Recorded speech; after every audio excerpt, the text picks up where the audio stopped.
Have you ever looked up at a bird, gliding effortlessly on the wind, and felt a longing to join it, to leave the ground behind and experience the world from above, just as birds have done for millions of years? For thousands of years, humans have shared that dream. Across every culture and continent, people have gazed skyward, captivated by the freedom and mystery of flight. The sky has always been a vast, open road just out of reach, a place of wonder, possibility, and sometimes even fear. It represented the unknown, a realm reserved for gods, spirits, and the creatures of the air. Ancient myths and stories are filled with people trying to fly, strapping on wings, building wild machines, and dreaming up ways to defy gravity. From the legend of Icarus soaring too close to the sun, to inventors in China launching themselves with kites, the desire to fly has always been part of our story. This wasn't just fantasy, it was a deep curiosity that drove inventors to experiment and persist. They risked their lives, their fortunes, and sometimes their reputations, all in pursuit of a dream that seemed impossible. Leonardo da Vinci, for example, sketched flying machines and studied bird flight, realizing science, not magic, was the key. He filled notebooks with detailed diagrams, observing how birds angled their wings and tails to maneuver through the air. His ideas, though never airborne, inspired future generations. Da Vinci's vision planted seeds that would grow centuries later, as others built on his work and dared to dream even bigger. Every failed attempt was a step closer to flight. Each crash, each broken wing, each setback taught inventors something new about the laws of nature and the challenges of conquering the sky. Fast forward to the Wright brothers, two bicycle mechanics obsessed with flight. They studied birds, built gliders, and tested their ideas relentlessly, learning from every mistake. They built, crashed, rebuilt, and finally, in 1903, achieved the first powered, controlled flight. Their success was the result of years of hard work, careful observation, and a refusal to give up. It lasted just 12 seconds, but it changed everything. In that brief moment, the world witnessed the birth of a new era, one where humans could finally join the birds in the sky. From that moment, aviation took off, literally. The dream of flight spread rapidly, inspiring inventors and adventurers around the globe to push the boundaries of what was possible. In just a few decades, we went from fragile biplanes, stitched together with fabric and wood, to powerful jets crossing oceans in mere hours. The pace of progress was breathtaking, and the world grew smaller as distant lands became just a flight away. Today, millions fly daily, making our ancient dream routine. Airports bustle with travelers, and the sky is filled with aircraft of every shape and size, connecting people and cultures like never before.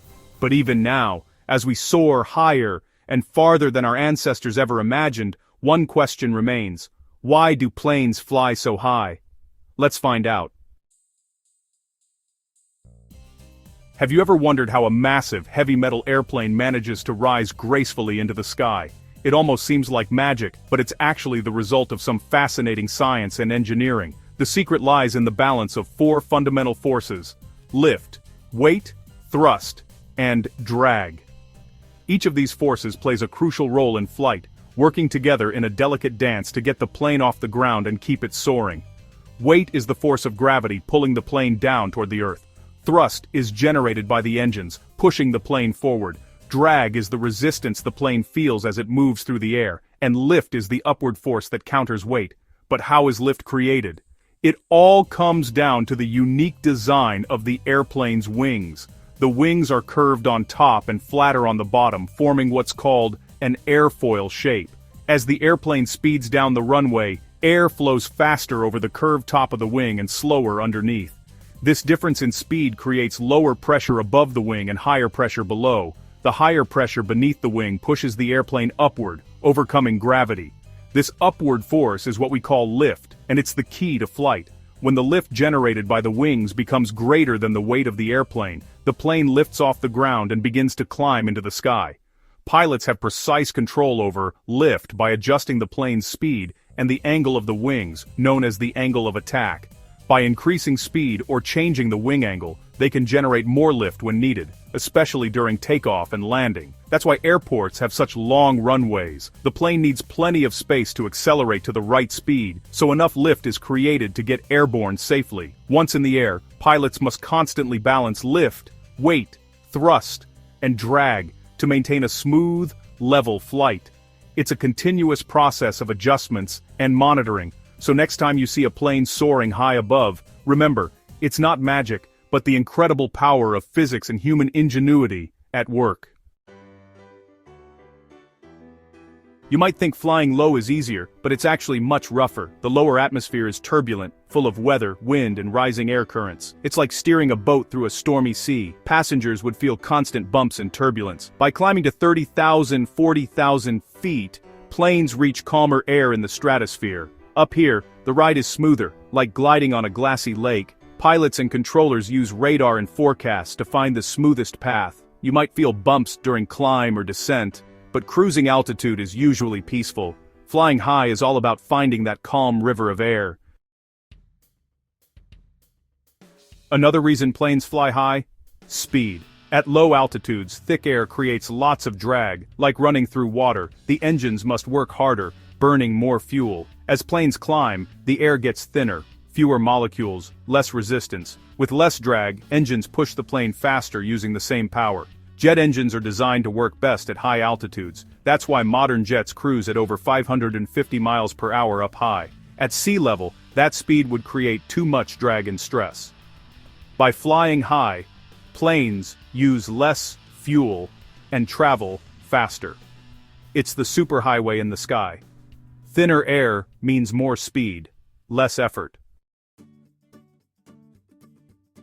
The biggest reason airlines soar to such high altitudes, it all comes down to fuel efficiency, which is the key to modern air travel. Flying high isn't just about getting above the weather or enjoying a smoother ride, there's real science behind it. At cruising altitude, the air is much thinner, which means there's less drag holding the plane back. With less resistance, engines don't have to work as hard, so they burn less fuel to maintain speed. Imagine riding a bike on a perfectly calm day, with no wind pushing against you. You can go faster and farther with less effort.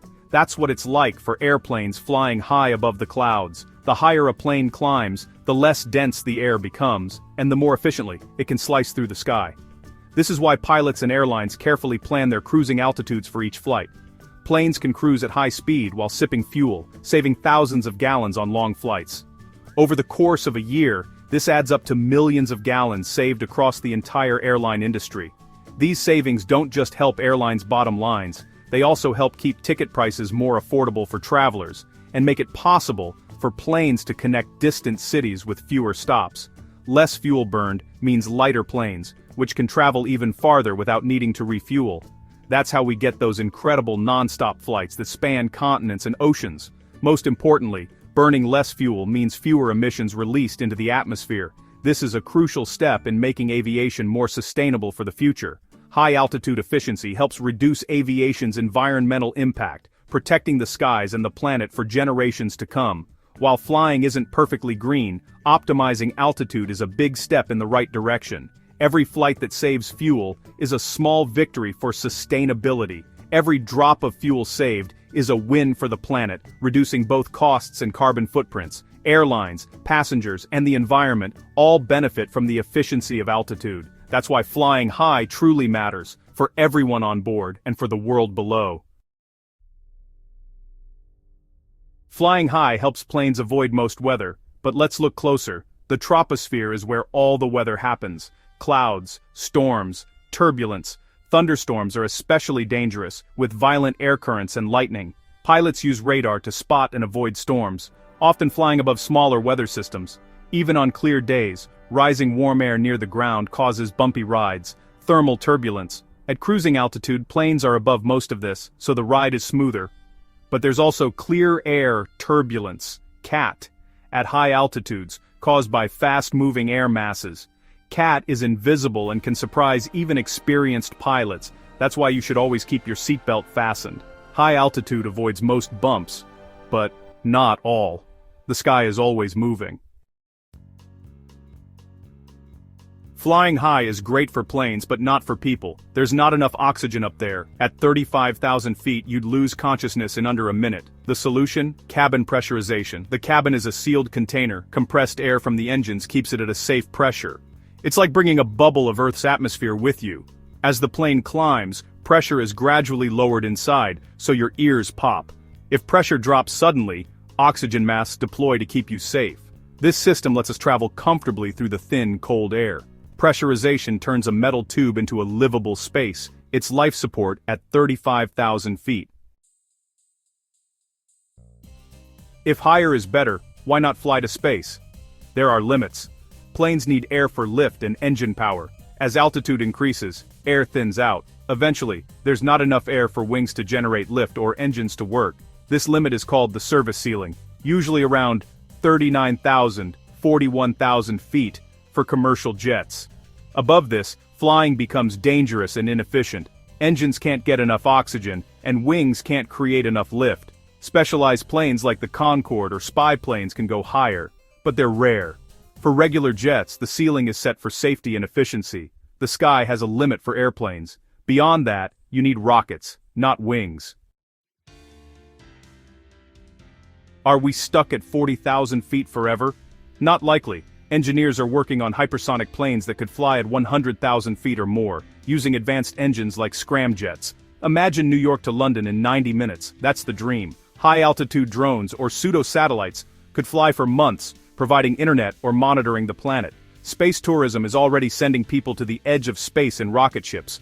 From the Wright brothers' first flight to the edge of space, our fascination with the sky keeps pushing us higher. The future of flight is just beginning. Upward is the only way forward.